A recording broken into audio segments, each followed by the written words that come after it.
All right. Hey, welcome back to the Go for CEO channel, ladies and gentlemen. I have a special guest. Man, this guy is on fire. Former boxer, just in the ring to going ding, ding, ding in business, So excited to bring you Mr. Danny Calafell from Triworld Inc. And, we're going to do the show a little bit different today. You've heard me interview hundreds of business owners around the world now in the Go for CEO community. But today we're going to go straight to the meats and potatoes, right? Kind of been changing a little bit of what I'm going to do here on the Go for CEO channel. So these first 5 minutes, stay tuned, stay here, stay connected, and take some notes because right away, Danny's going to drop some bombs. So, Danny, my man, welcome to the Go for CEO channel. How are you? I'm excellent. Thank you for having me. Awesome, brother. Awesome. Well, hey, I promised the audience, and if you're watching right now, let's get this going. So, like in the ring, you got to come out firing. So, Danny, tell us a little bit about Triworld and why it is so effective from SME to Fortune 500 companies. I mean, if you check out your website, it is impressive to see the people that you've worked with, who you've partnered with. So, what can you do for business? Uh, Man, we do anything and everything to scale companies, you know?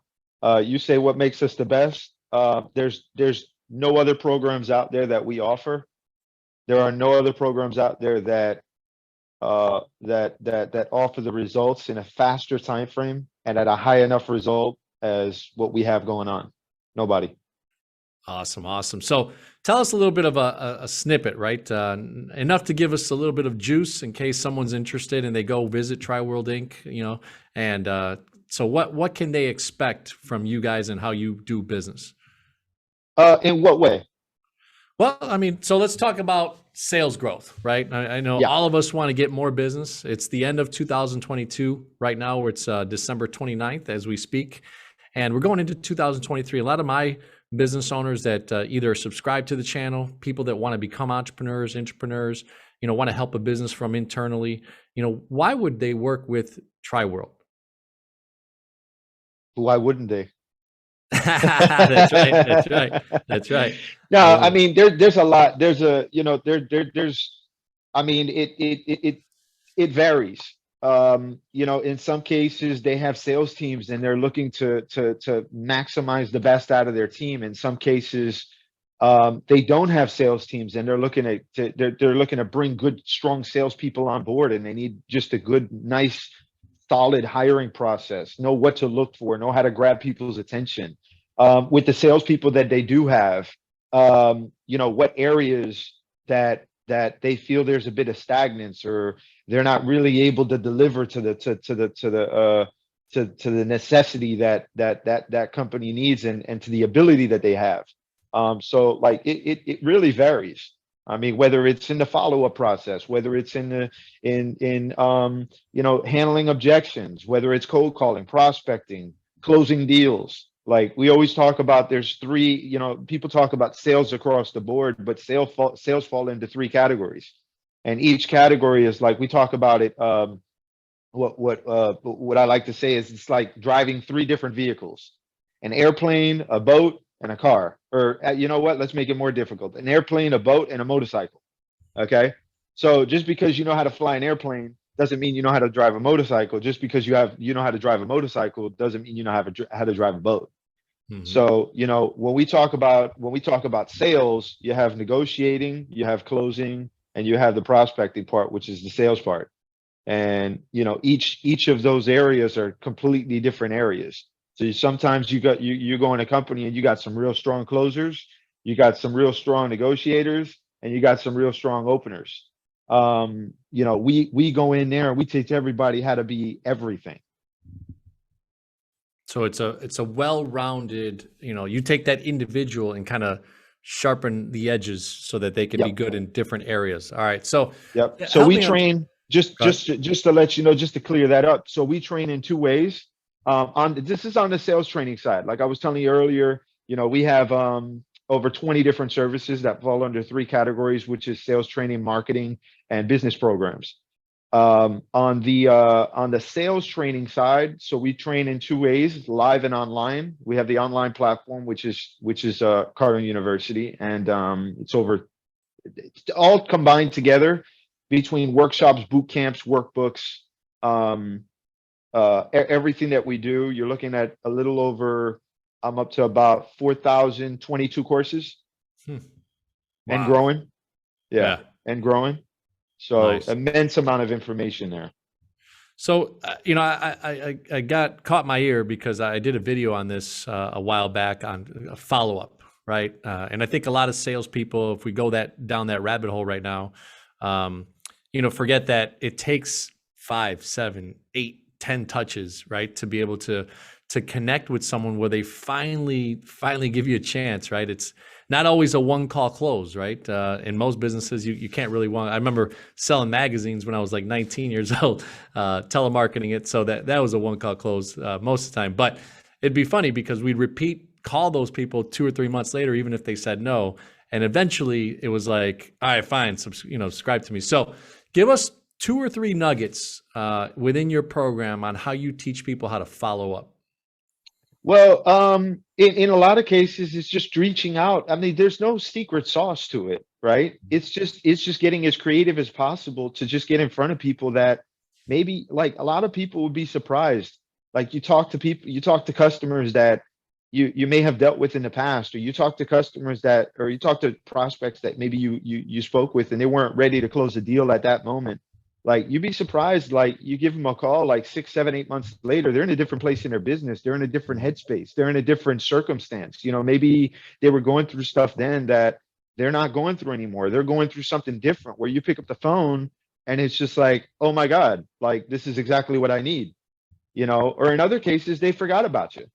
Mhm. This is what we always talk. 48%, you want to, like, the stats are 48% of salespeople don't follow up one time, and 80% of transactions take place after the fifth attempt. Mhm. So, I mean, in a lot of cases, again, I mean, how many times has this happened in your case? I'm sure, where, you reach out to somebody and they're like, okay, we're not ready yet right now. And then come like a couple of weeks or a month later, they end up buying from somebody in your same industry that's offering the same thing you offer, and maybe even in a more expensive price. And you're like, man, what happened? Why didn't you come to me? Oh man, I forgot about you. Well, I got a perfect story. I have a client that I did a line of credit for.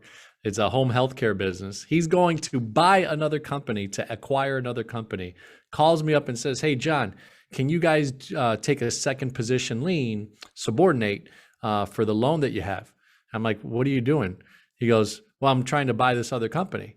I go, "Well, Al, like, that's what I do." He goes, "Oh, John, I totally forgot." And I hadn't talked to him in a couple months. So you're completely right. And it's so funny because I had just closed the line of credit with him maybe 3, 4 months ago.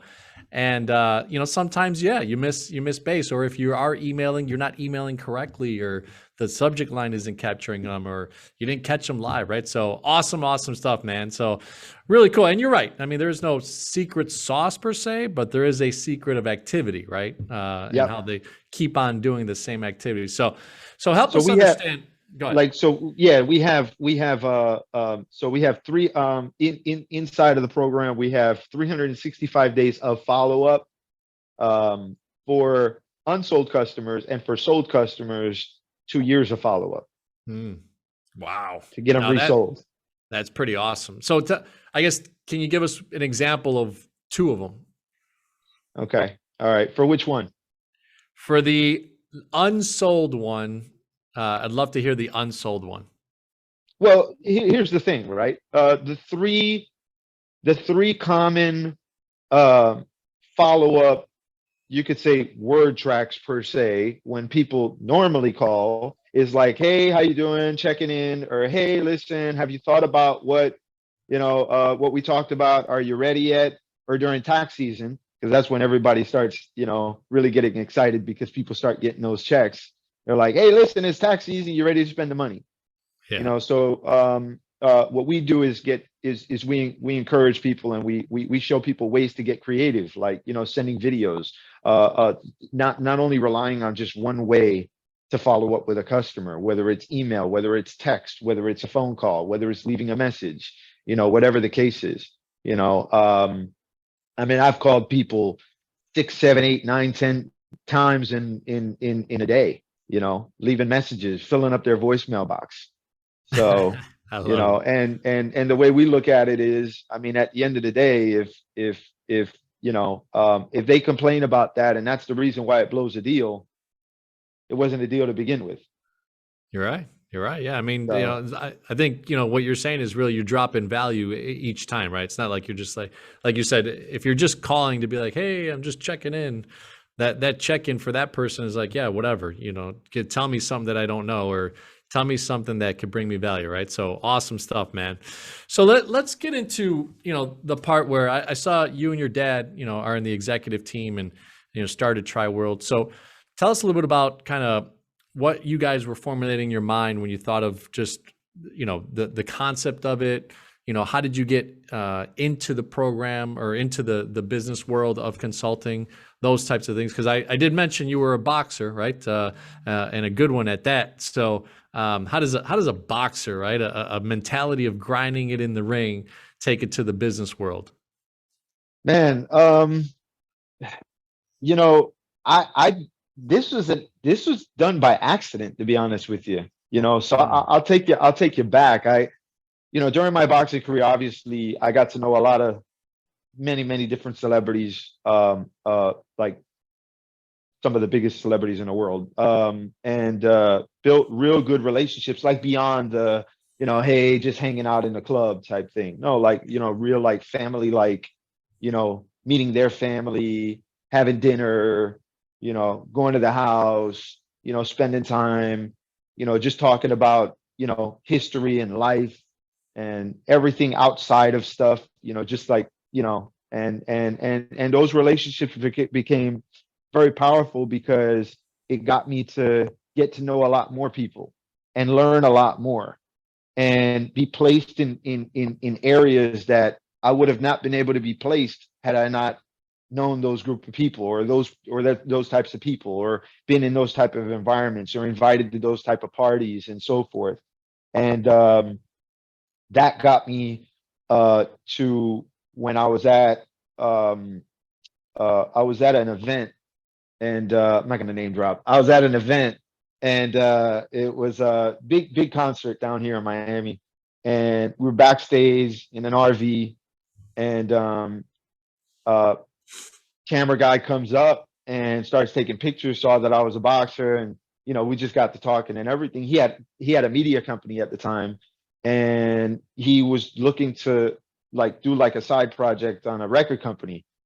And I was like, man, like, when I was a kid, I played 5 instruments by ear before I learned how to read music. And I got all the contacts like in the music industry, just because like that's primarily, like when I mentioned celebrity, like that's primarily the route that I went. Cause at the time that I was boxing, I was also involved in club promotions, where we were the biggest club promotion company down here in Miami, wow. or South Florida. Like all the big artists would come. We were responsible for bringing them down.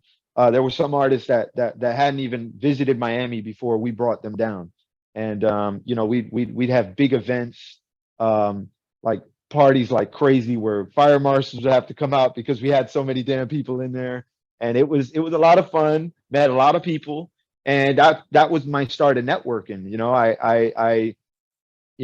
My thing was just like, hey, I'm at that time I wasn't even a pro yet. Like I was fighting amateur, and I was just like, hey man, look, I'm getting ready to turn pro, and is there something that we can do together, where maybe like a sponsorship or something like that? And they were game, and they were like, hey man, just have a drink and we'll talk about that. Take my number whenever I'm in town, and we'll make stuff happen. And one thing led to another, so I used all those contacts, and I went through with the record company, had the record company, and just started making all those phone calls and reaching out to all my friends and people they knew, and we had a talent search down here, one of the biggest. Was for 450,000 record contract, and I mean I had a lot of people involved. I had relationships with some of the biggest record companies at the time. All my friends working, and uh the problem with that was, like, we were small. Like I branched out and I did my own thing with the music business, and uh a lot of people don't understand, like these bigger companies, they have what you call stables.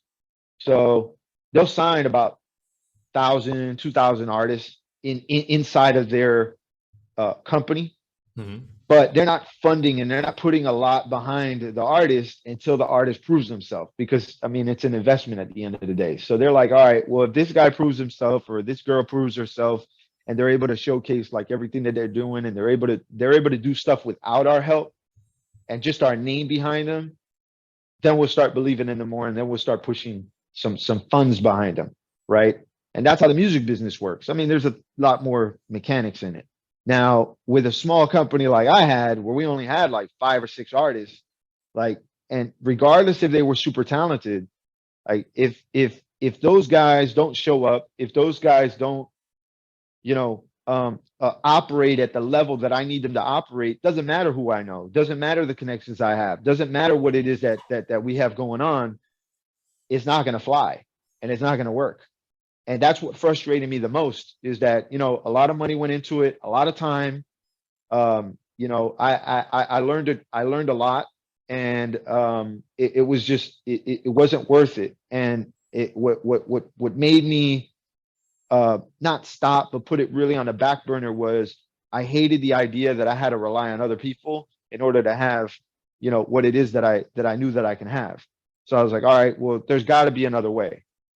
And then that's when I shifted a little bit more towards corporate business. My father at the time, I mean, he's worked with some of the largest companies in the world, been involved in mergers and acquisitions. He's negotiated huge. I know you saw his bio. He's negotiated like, huge deals, like $500 million companies, and just big stuff. And my other uncle was VP of ExxonMobil. So I have a background in that line of business, and that's, when I switched over to like that area away from the entertainment scene, that's when my father started jumping a little bit more behind me, because that was more or less his area. He didn't know too much about the entertainment side. So I just jumped straight into, all right, like, what is it that I want to do? And I was like, all right, let's do something where, like, and I can offer something to companies to really, because like I always wanted to help people. I just didn't know. I was like, all right, I got a bunch of information when it comes to business, but like, how can I use this? So I was like, all right, let me see. Maybe we can start offering services to people, like marketing and whatnot. And then, like, approaching businesses and approaching people, I realized, all right, I'm getting a lot of no's. I'm getting shut down a lot. I'm not really used to this, because like, other on the other side, I was able to just pick up the phone and make calls and get in contact with who I needed to get in contact with, and it wasn't a big deal. And Mm. here I am, and I'm getting slammed, doors slammed on my face, hung up on, and all this, and I'm just like, I'm experiencing something I've never experienced, like, well, I've experienced, but at a different level. Sure. And I was like, man, I got to learn this thing. So that's what got me to start learning about sales. I dove a lot deeper into business, and I started really breaking it down, like really understanding what the concept of sales was. Like, okay, like, why is this person telling me this? Why are they reacting the way that they're reacting? The ways that I react, how is that counteracting the way that they act towards me? And I really started like really breaking down the science of it. Obviously, with the help of my father, he's stealth when it comes to sales. And I hold on. Yeah, I fast forward, um I just dove a lot deeper, realized that, I couldn't do it. I couldn't do it alone. And that's when I started working towards, solidifying partnerships and just working alongside other people to see, what it was that we could do together to make this thing a lot more stronger.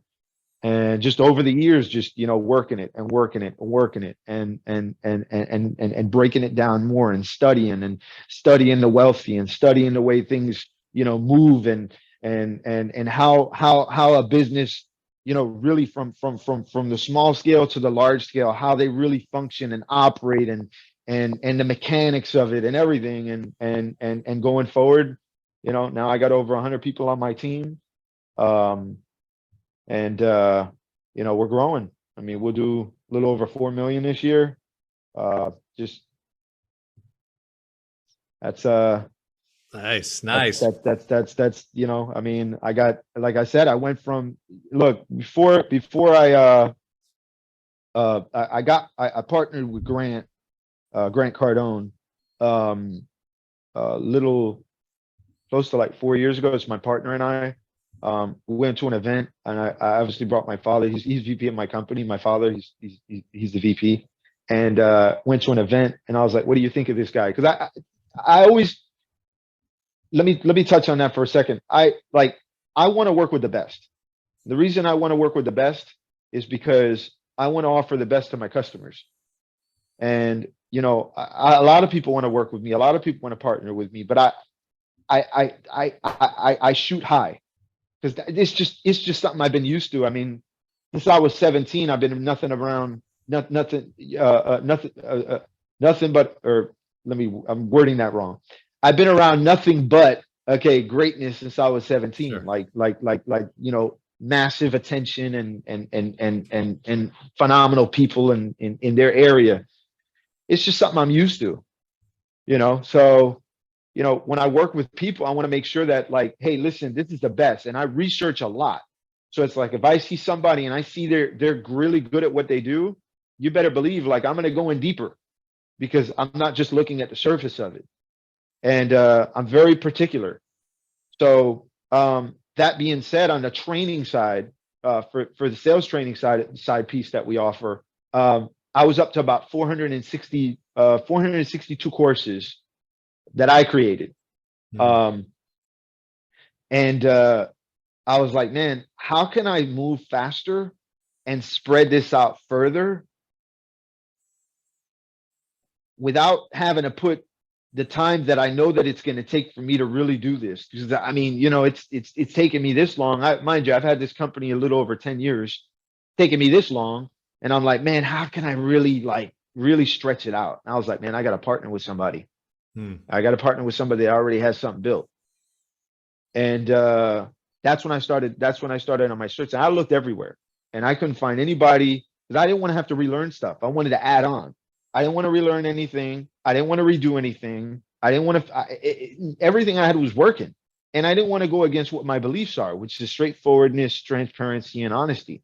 I didn't want to do with the tricks. And that's where Grant was under my face the entire time. I've been studying this guy. I've been studying this guy almost 8 years now. Like, I mean, studying. Yeah. Like breaking down, studying, right? And yeah, so made the decision to do that. And now, like I told you, we're up to 4,022 courses roughly. Nice. And growing. Well, look, I mean, you gave a quick little masterclass on, having developed a great strength in a certain industry, right? And then having to make that tough decision that this isn't kind of going the way that you want it to go, specifically to the success level that you wanted, but you kept all those great connections, and then you transitioned into the business world of a different capacity. And then you got mentored, per se, right, from afar. Initially, and you broken down, right? You kind of looked at Cardone's, program. You said it aligned with you. You needed a partnership. You had already done your own content. So what a cool thing to learn, Go for CEO community, that you could have a business and then start to look outside of your business, so that the partnerships that you bring in will add value, and you can have a transition so that your client can go deeper with that value, right? With that content. So awesome stuff. So help me understand here. Obviously you boxed, then you got into the entertainment and music world. The money, there, here and there, right? It wasn't kind of where you wanted to go. So then you start Triworld, bringing in your dad with his expertise. You said your uncle at Exelon. So what are some ways that you guys initially funded this business? Like, was it just internal capital that you had? Was it a combination? It was sales. Okay. So Just sales. how does someone fund their business, their startup with sales? Like it's an interesting concept. You got to go out there and just get business. You know, you can have other people. I mean, I talk about this all the time. Like, you get other people to fund your business. There's a lot of other people. Like, I mean, there's so many people out there. I did a, because I run meetings daily. Like, I'm not only with my team, but with customers. So, like, whatever, whether it's the sales team or of the business, or we're running team meetings for whatever departments that we're working with, whatever program that they're on. And one of my meetings yesterday, I talked about this. I was like, like, at the end of the day, you got to look at it where you're selling something, that person's funding what it is that you need them to fund.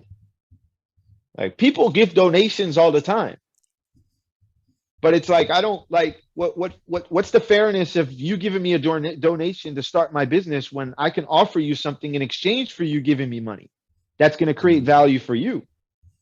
So, like, this is the way that it's supposed to operate. A sale is made when value is seen, right? Mm-hmm. That's when a transaction is made. A transaction is made when you see value in something. I see enough value in something, I'm going to buy it.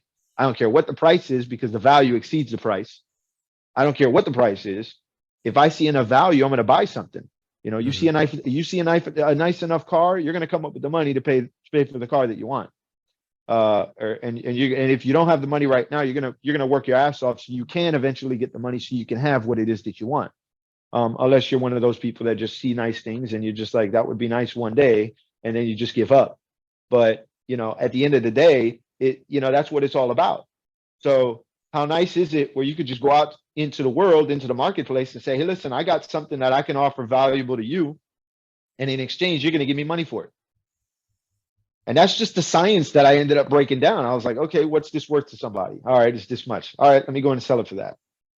And then I go out and I start. And I mean, like I said, when this was done from scratch, I mean, this was done from scratch. I mean, yes, I'm blessed and I'm so appreciative that I had, the knowledge from somebody like my father at the level that he's been at. But at the end of the day, like, he's extremely hard on me. And it's like, hey, listen, figure it out. Like, despite him knowing what he knew, he was just like, figure it out. So, like, nothing was really handed to me. I would hit the ground flat on my face many times. No doubt, no doubt. Well, and that's, they always say experience grows when you do the work, right? And then that knowledge comes back to you based on the experience that you had, right? Be it good or bad, right? And most of it is good because you're willing to learn from those mistakes, right? And then hopefully you're growing from the wins as well. So help me understand. Did that answer your question, though? Yeah, no, definitely. I think there's a lot of depth there that you just shared. I also would love to go into, obviously you start with you making the decision to change from the music industry to the sales, business consulting industry. You bring on your partnership with your dad. So you're starting with one, right? Yourself, technically, and your dad, right? Help us understand it and give us a little bit of insight. When did you start to then multiply yourself? And we'll go deeper into that, but what would you say it took? You said the business has been in business for 10 years. When was the year that you kind of transitioned into, okay, now I could transfer my skills to someone else so that I could duplicate myself? I would say about 6 years ago. Okay. 6-7 years ago. So about 6, 4 years 6, in, 3-4 years in? Yeah. Okay. Yeah. So, and what did that look like to you? When you think about it, a lot of small business owners, especially, the 23 to 27 million, I don't know the number right now because of COVID that many got out of business, but there's so many small business owners, kind of solopreneurs per se, or maybe 1 or 2 man shops, right? That never get to the point where they take and transfer their skills. The blinds salesman guy that owns his own business, the car repair, guy, the carpet cleaning guy, right? I'm looking up the stats for you. Yeah. So it's interesting when when did you decide, and what were the mechanisms? Was it because of the partnership, like let's say you had with Cardone, that you were able to transfer your knowledge into someone else so that they can then duplicate you? Because I'm assuming much of the team, of the 100 people that you have on your team now, have at least pieces of what you've been able to master. Well, no, not necessarily. I mean, it's Okay.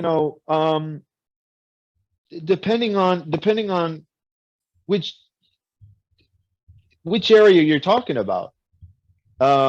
Which type of service, like Well, let's for start at the right beginning. now. So, Yeah, what did you bring on someone based on the fact that you wanted to multiply yourself, or did you bring on someone to extend the services that you extend were the offering? services. It was really to extend the Okay. services that I was offering. Okay. So then I guess let's take it to another way so that we could learn from you. When you're trying to extend a service based on the fact that you've been doing something for 3 or 4 years, but now you want to extend the service, you said you go deep on people. So was it a challenge to interview these types of people to extend the service? Was it an employee scenario, or was it a partnership scenario that extended the services? All of the above. All of the above. I Okay. tried everything. Like, I mean, when you don't, you know, when you don't know, you just don't know. Like, you just gotta figure it out until you get it. And Mhm. that's the part that people don't hear about. This is the part that people don't talk about. It's like it's not easy. This is why a lot of people give up. This is why a lot of people don't make it, Mhm. because they're not willing to push through. And it's not easy. I mean, I don't know how to look. I don't know how to do all this stuff behind, marketing and all that. I'm a business guy, I'm a sales guy, and I'm a strategic guy. You put me in a company, within 5 minutes, I'll break the business down and tell you exactly what it just off of certain questions I'm asking. Sure.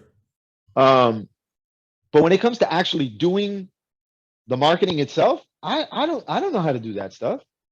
I need people that know how to do that and put them in place so they can take care of that. And that's where that comes in. Like, if it comes to sales, yeah, I'll do a master class on sales. I'll do a master class on business. But to go in and focus on the areas that I don't know, I'm not gonna. And that's what I mean as far as the honesty and that level of integrity.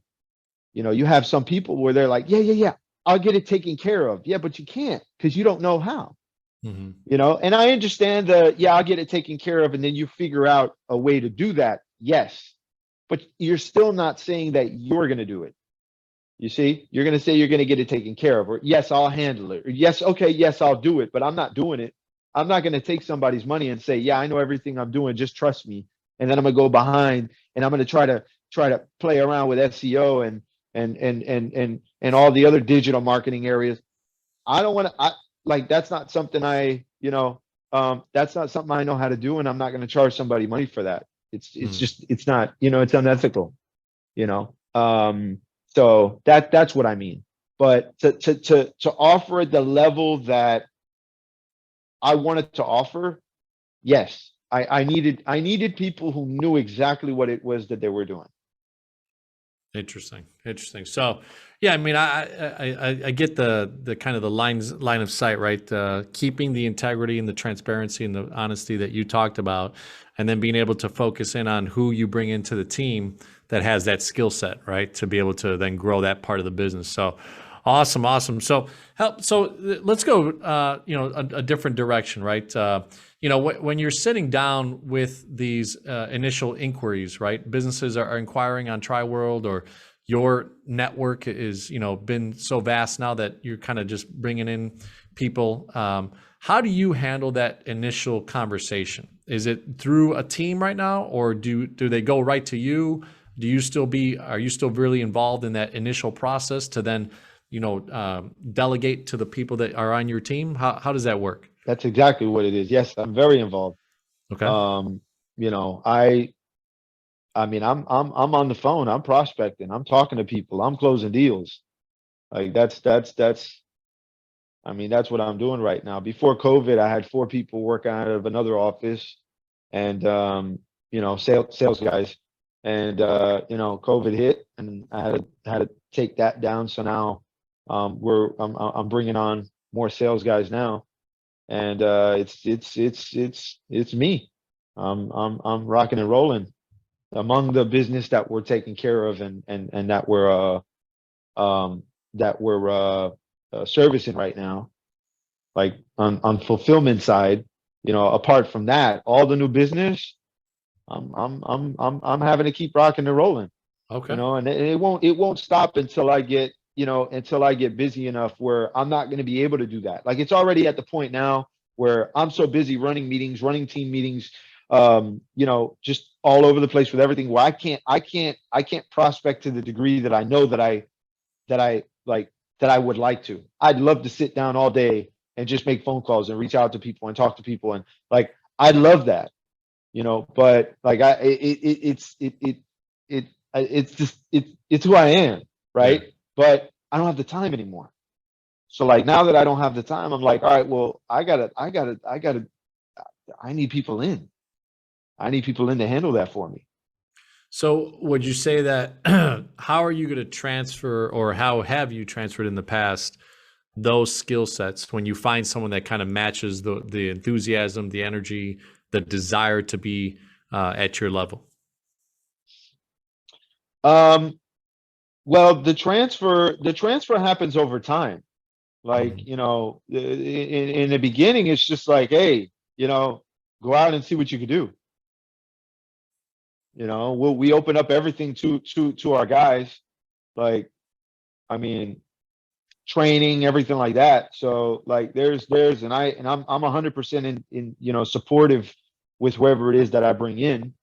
But at the end of the day, I can't hold somebody's hand, and I can't make them do what it is that I know that's possible, because I do it. Mhm. And that's what gains me so much respect, is that I'm walking the walk. It's not like I'm just the maestro with the stick and telling them to do. Like, I've played every single instrument. You see what I mean? Mhm. I played every instrument. I'm playing the instrument.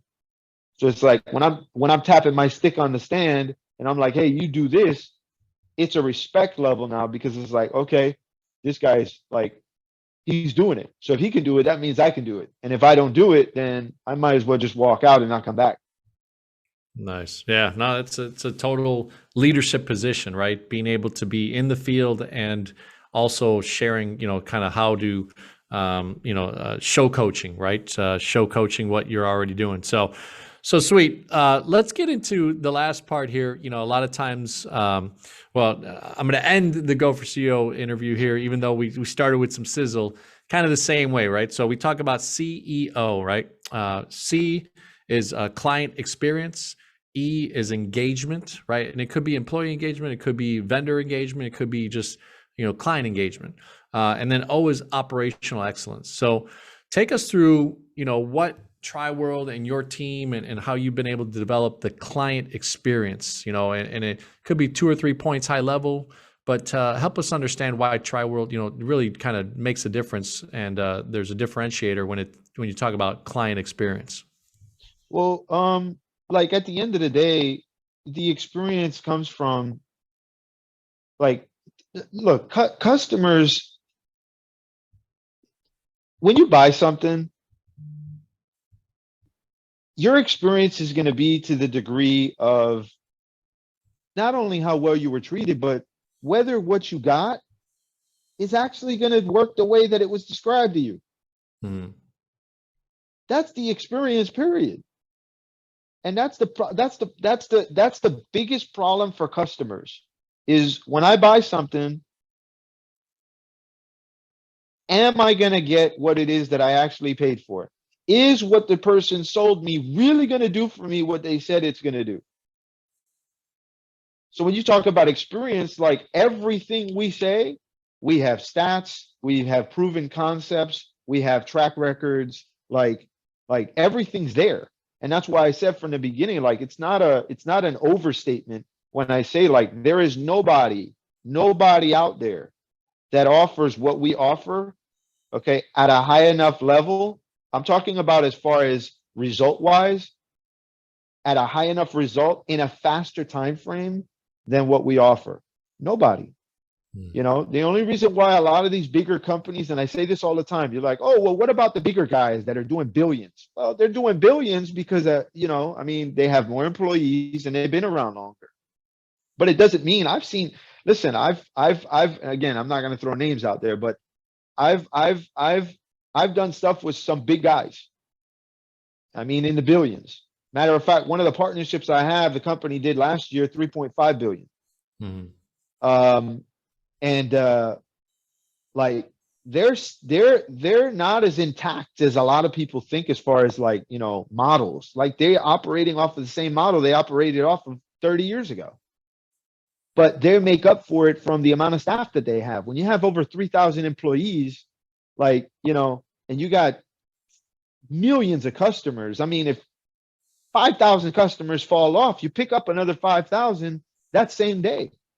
You know, so like that's where it makes up. But when you're talking about to the level of degree that I'm talking about here, especially touching on, you know, small, medium, and even going into a little bit of the larger businesses, like these guys don't touch us when it comes to what it is that that we do result wise and service wise. So when you talk about the experience of a customer, that's where the experience comes in. It's like, hey, you know what? These guys are the real deal. Like they're not just blowing smoke up, you know, they're just not blowing smoke. Like these guys really, like they don't only talk about what they're going to do for us, but they're doing it. Delivering the goods. I love it. I love it. So how about engagement, man? I mean, you obviously came from the entertainment and boxing world, sports and entertainment.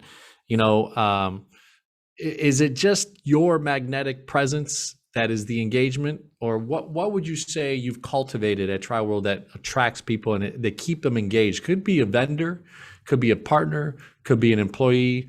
What do you think is the difference within Triworld about engagement? It goes right back to the first to the C, you know, because to the what was it for Client experience. client experience? Yeah. Okay, so like, you know, I mean, we just showcase, hey, listen, we did this for this person. Look what we could do for you. Is that enough engagement for you, or you need some more? Like that's what it really comes down to. It's like, hey, listen, we did. You want to be like them? Let me show you what we can do for you. All right, but I mean, what? So I get that, and totally, I love that. Maybe I'll go a little bit deeper. So engagement meaning like what keeps people. Well, I guess maybe you answered it. It just hit me in my mind. It's like if you could show the results, right? Your vendors know the engagement's there, right? If you show the results, your employees want to do more of that, right? And your partners want to do it. So, all right, we'll skip to operational excellence. So, operational excellence. So, we didn't get too much into this part, but you know, you talked about you know, partnerships. I did see on the website Microsoft's of the world and Cardone and you know the softwares and the things that you partner with. So, what operationally sets you apart too? Like, are you using a Six Sigma system? Are you know, you've developed your own way? Like, what do you think, operationally speaking, sets you guys apart?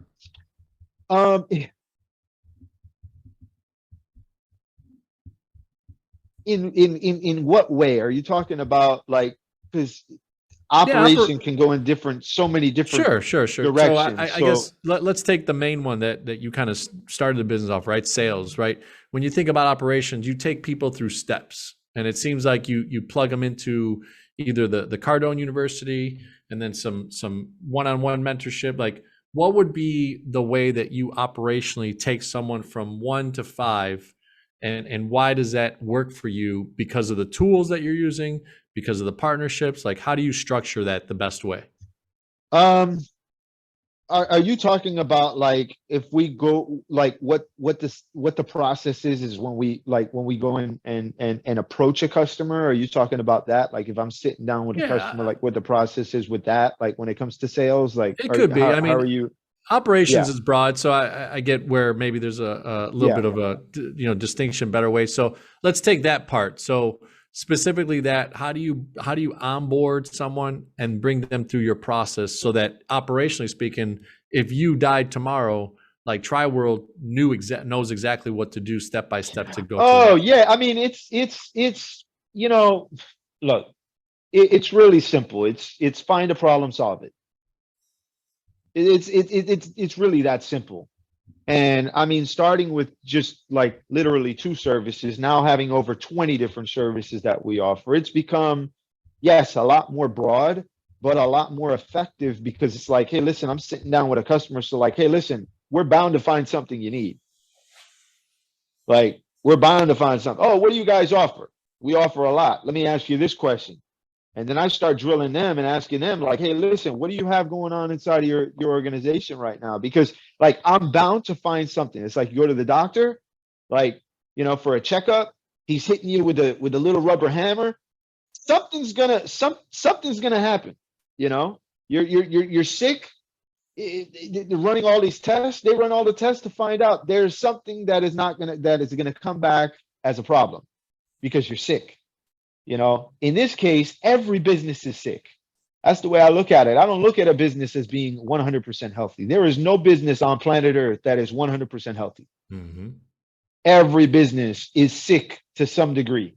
And it's just, I mean, that's just out of my lens. That's the way I look at it. So like when I go into a company, I'm looking for the problems.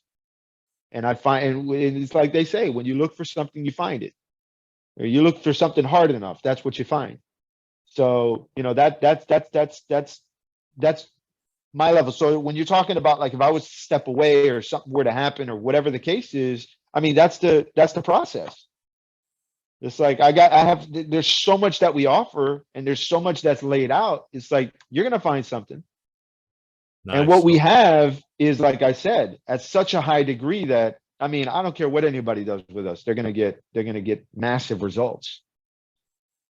Nice. So find a problem, solve a problem. Yeah. I love it. Awesome, my man. Well, hey, thank you so much for, coming on the Go for CEO channel. We're starting to tweak things a little bit going into 2023. Love that, you gave us a chance to kind of get into your mind, get into the way that you guys have been operating. So any words? We talked about this company. We didn't talk about the other company I'm involved with on the acquisition side. Oh, okay. Well, we're gonna have to bring you back. We won't cheat the clients. We're gonna have to do another interview based on that company. So, what are one or two thoughts that you want to leave an audience? Our audience is Go for CEO. It's really the mindset of becoming the CEO of your own life. So it could be going from employee to entrepreneur, solopreneur, from solopreneur to business owner, from business owner to investor. Right, the cash flow quadrants that Kiyosaki talked about. And we participate in that with different ways and bring on different CEOs and founders and entrepreneurs. So I always ask at the end, any 2 or 3 things that you want to share with the community that you want to leave behind?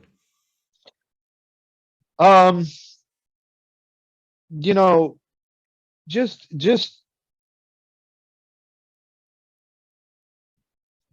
at the end of the day, it's just about just pushing through whatever it is that I see a lot of times people, they want to transition, like you said, from employee to CEO or employee to business owner. And it's because they're not happy where they're at. So they want to make more money or they want to do something, and they listen to the advice of all these things that are out there nowadays of, hey, leave your job and go do this. And it's like, I mean, I'm just not with that. I'm with if you're not happy with what it is that you're doing, figure out a way that you can be, or figure out a way that you can make more money where you're at. And if you can't make more money where you're at, go someplace else where you can do that. But, stopping what you're doing and going into something brand new, okay, starting from zero. I mean, it's not easy. And, if as inspirational, as not inspirational that may sound, it's also a bit of inspiration, because it also it's also letting everybody know that, hey, you know what? Maybe I don't have to go that route. Maybe it doesn't have to be that difficult. Maybe I can use the skill set I have, add a little bit more skill to it, go to another company, they're going to pay me more. Or I could offer this to another company and they'll bring me on board at a higher position. So like, I mean, that's really what I want to leave with, because I just see a lot of people making that mistake. And, part of being a CEO is being able to make the right decision. and we all make mistakes, and in some cases you learn from them, but you don't have to make such a drastic mistake where you got to leave something, go into something brand new, and it ends up not going the way that you really want it to go. We're all limited. We're all limited a certain amount of time here, and every move that we make, and every action that we do takes away from that sand clock, takes away from that time. And I'm very big on that. So I try to make very fast and like quick decisions. So that way it's like, all right, this doesn't work. Let me get the hell out of this. Let me go someplace else, because I'm just constantly keeping track of that time. So that's what I would leave everybody with. Just make sure that whatever it is that you're looking to get into, like, you either know about it, or you don't end up going into a direction just because everybody's saying do that. I love it. I love it. I didn't say at the beginning, I typically been doing so. John the Bomb, building others means business, right? Is the acronym that I use on Clubhouse where we met. And that pearl of wisdom right there is deep. So the last probably minute and a half, I'll probably make it a YouTube short, that specific 15 seconds where you talked about that sand clock, man. That's awesome. So thank you so much for that. Any way that people can get a hold of you, online, social media, what's the best way to get a hold of the company, all that type of stuff? I always say this, man. All they got to do is Google my name. I come up on like 5, 6. Man, I'm 20 years doing this, man. All right. Well, hey, they could Google me, and they'll find all my info there, and everything about me. Research me. Don't just take this interview and run with it. Like, really look into who I am, what I have going on, what I'm working on, what I'm doing. And shout out to John the Bomb. Building others means business, baby. All right, brother. Well, hey, thank you so much. We will have you back within the next 6 to 12 months about Triworld, but also you just dropped a bomb too about that other company. So we're going to have Go for CEO community. We're going to have Danny back to talk about the other business as well. So for now, thank you so much. Have a great day. Let's smash that like button. Become a subscriber of the Go for CEO channel. We're on Facebook group. We have social